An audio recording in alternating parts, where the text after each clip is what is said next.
in the history of Israel, and it was actually first discussed in 1948 when the country was just established. But construction only started just 6 years ago, and now it seems that the massive undertaking is hitting more and more roadblocks by the day. Well, here to tell us all about it is consumer behavior expert, Dr. Vili Abraham. Thank you so much for being with us. Now, my first question is, this first line was supposed to be done years ago. All right, what happened?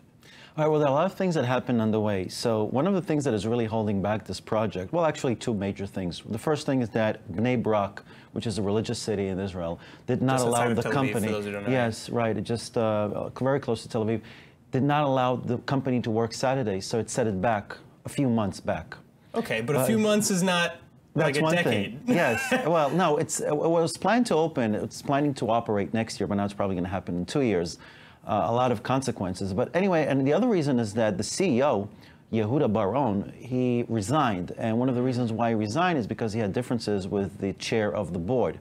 And after he resigned, a lot of senior administrative staff also they followed him out? Yeah, they followed him out. So that's why there was a setback. So it's one is Bnei Brak, the other one is just no leadership, apparently. Yeah. All right, so what about the project is so complicated, though, that that the replacements at the top of this company can't figure it out? Well, they've finished with the major and the most complicated part, which is actually the digging. So right now they're just constructing the stations underground. So the biggest obstacle, the biggest job, the biggest hurdle is already behind us. So the only reason we're set back is because of the works that cannot happen on Saturdays many of the times. All right, so now why, because as I mentioned, we've been talking about this rail in Israel since 1948. Why is it so important to Israel to have this rail line? And what does it mean, for tourism, for example?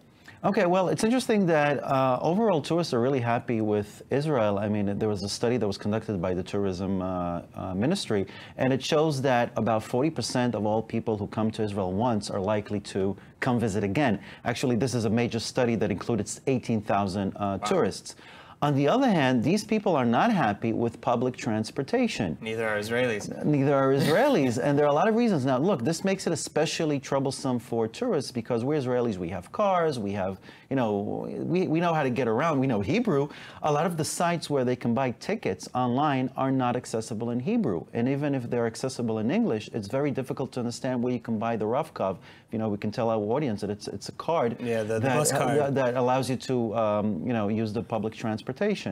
So they're not happy because of that. But overall, if you're staying around Tel Aviv, you have other means of transportation, and so it's less problematic. All right. So I guess my final question is, what's being done to get this show on the road? Because as you said, people from here and abroad are very sick with. Without that. Exactly. We need this urgently. We have over 4 million tourists coming. We can reach even 5 or 6.